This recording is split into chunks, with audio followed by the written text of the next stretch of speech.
Morning team, it's Tuesday. I'm not entirely sure what the date is, but I've just been to Evolution Fitness. We did snatch balance. I haven't really done them too much, but I got to about 70 kilos and that was fairly comfortable. I need to improve a bit on my form. Then we did 5 rounds of 20 back squats and 10 overhead presses, any shoulder to overhead you want, and that was with 60 kilos. So 100 reps of squatting, 50 reps of shoulder to overhead. My legs are pretty fried now. It's about 11 o'clock. I need to just get changed, get the equipment out, and then start work. Here we go. The time is now 20 to 1. I've just finished a personal training session. What I'm going to do now is probably about 35-45 minutes of just gymnastics work, because usually when I have some time to do training, I always want to do something quite intense. So I need to be better at my strict handstand push-ups and handstand walking. So I'm just going to do handstand walking and some strict handstand push-ups and some probably accessory work for handstand push-ups. But I got to put all this equipment away first, which is a bit of a workout in itself actually. And throughout this video I'm going to be breaking down my nutritional approach to optimizing your training, and so if you want to get lean as well, I'm also going to talk about that. But there's just one thing you need to know. You just need to have Snacker Jacks in your diet. That's it. Enough said. Imagine if all you needed was just chocolate Snacker Jacks and that was it.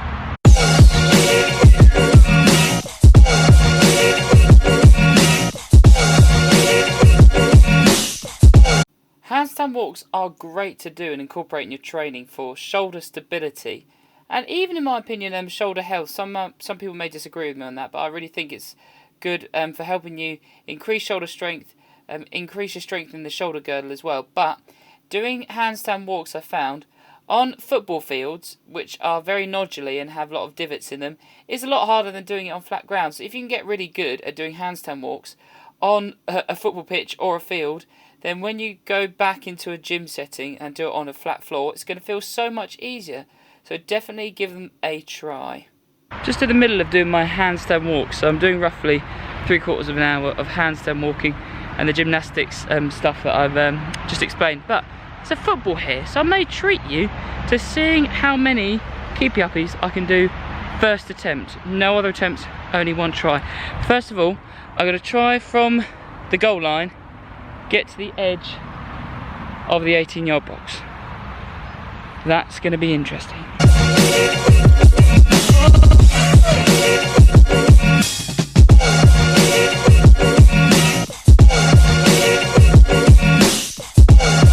Right, you ready? I want bets right now. Pause it, put it in the YouTube description, put it in the YouTube comment section. How many do you reckon keepy uppies can I get first attempt in one go? Didn't realise the ball's actually a bit flat. Try it anyway.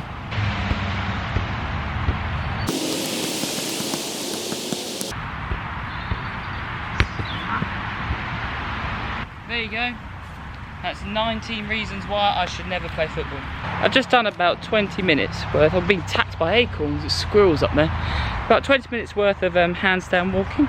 And then now I'm going to go and do about 25 minutes worth of strict handstand push-ups. I'm going to do some paused repetitions and some accessories, which I'll also show you guys if you really want to try and get your first handstand push-up, because of I'm very weak at them, especially under the influence of fatigue. I'm very weak at them, so it's something I'm really trying to improve on. Trying to focus on strict strength, really getting that up, so then keeping handstand push-ups, I'll be able to knock out 30-40 reps in a row fresh. I should also mention, yesterday I got a 1 rep max on my snatch of 75 kilos, which is a PB, but as you all know, it doesn't count until you see it. I did it once, and then I tried it an additional like 9 or 10 times and couldn't get it. If you're struggling to get your first handstand push-up, then here are some exercises I'd recommend you include in your training, which I've been incorporating. And that's paused repetitions, eccentric parts of the movement, as well as just trying to change up the range of motion and how you perform, the tempo of the exercise. Doing all of these different types of training interventions, that's going to help you get your first handstand push-up properly. I'm talking about a strict handstand push-up where you start with arms fully locked out and then go down to the bottom and then push up again. So when I say eccentric training, that basically just means that you kick up into a handstand, start at the top of the movement, lower yourself really slowly, and then you won't be able to push yourself back up. So you either do a kipping handstand push-up to get back to the top of the movement, or you just have to put your feet on the floor and then push yourself back up. Or you could do what I'm doing here and then put mats down as well to shorten the range of motion, or you could put a towel or something and then try and get really efficient at the movement with the shortened range of motion, and then slowly take mats away or towels away as you become better and better and stronger. It's been a few hours and the time is currently, don't know if you can see that small number, it's 8:47 in the evening. I've just finished a couple of sessions and also done football coaching, but the light is starting to go very quickly now, so towards the end of the session you can barely see the football. Now I'm going to give you the complete breakdown of how I approach nutrition, especially at the moment. So this is more about me telling you how I'm approaching my own nutrition currently with the training program I'm doing. If you haven't watched the video where I explain about my own training program, then click this link just here. I'll put a YouTube card on the screen. Watch that first, or watch the video after this one, just so you can get an idea of what my training's looking like at the moment, and then you'll be able to learn now about how I'm approaching nutrition. And this is going to give you more of an overview about what my current goals are. But if you want a video to learn how you can get lean, so you can get toned up, lean body fat percentage, you can lower your body fat, then watch this video here. I'll also put a card on the screen, and I am going to do a more updated version in the very near future. So if you'd like to see that, please leave a comment down below and also like this video. With my current calories, I'm on 4,600 calories per day, and that's 32,200 calories across the week. The reason I say the weekly calories I use this approach with clients is because sometimes, I mean, generally for myself, I have quite a consistent week. But you might be somebody who just goes out to eat with some colleagues from work, and then you eat over your daily expected calories, and then that means the days after you either add in some extra cardiovascular exercise on top of the cardiovascular exercise you're doing just for cardiovascular health and protecting you against metabolic diseases and to improve your respiratory system. You may have to do extra cardio, or you reduce your calories on the days after. So throughout the whole week you still have your consistency, so you're still having whatever the amount of calories is. In my case, 32,200. I do 6 training days and 1 rest day, and on my rest day I'm still very hungry. So what I like to do is take my weekly calories, obviously divided by 7 to get 4,600 calories per day, but every day across the week I like to take away a little amount of calories. So throughout the whole week I reduce a little bit the daily calories to about anywhere between 4,450 to 4,500. I reduce it by that every day, so basically I can have still the same amount of calories I would during a normal week, during a normal weekday, on my rest day. I like to eat a lot of calories on my rest day just because of training the day after as well. Typically before, what I would do is reduce my calories by about 1,000 because I thought I'm doing no exercise at all. And yes, in a sense it's good to do that if you're not doing any exercise, but what I'd rather do is have slightly less calories per day during the week so I can still have a large amount of calories on my rest day, rather than having 4,600 calories from Monday to Saturday and then reducing it by say 1,000 or 800 at the on the Sunday for my rest day, because that just doesn't suit me. I love eating. The approach I've been taking over the last, let's say, about 6 months, during lockdown as well, is I got to a point with my calories that I was on 5,000 calories per day. What I found is that my aerobic conditioning was suffering a little bit, and strength progression, obviously I was still getting a bit stronger, but I didn't feel like it was as optimal, and I was performing as optimally as I was when my calories were a bit lower. So what I did, rather than being at 5,000 calories, plummeting it straight down to 4,700 calories. I know that doesn't seem like much, but that's still 300 times 7, 2,100 calories a week. What I did is actually took it down by 50 calories per day to start with, 4,950, stayed there for a while. And what I found when taking this slow approach with reducing and increasing calories, when reducing calories, when I've gained a bit of body fat percentage, got a bit stronger, losing a little bit of conditioning, is I've reduced it slightly, To start with, don't see too many changes, but after about the third increment or fourth, when I've gone from 4,850 to 4,800 calories a day, typically I'll be adjusting the calories every couple of weeks. I've found that body recomposition has happened. I've gained quite a bit of muscle mass and reduced my body fat percentage, so I've got quite lean without having to change my calories around too much alongside my training program. And I've actually still found that I've been able to increase strength pretty well. But definitely what was noticeable when I did this recently, I think I actually went down by 300 in the end, so did 6 increments of reducing by 50, is that my handstand push-ups were really bad.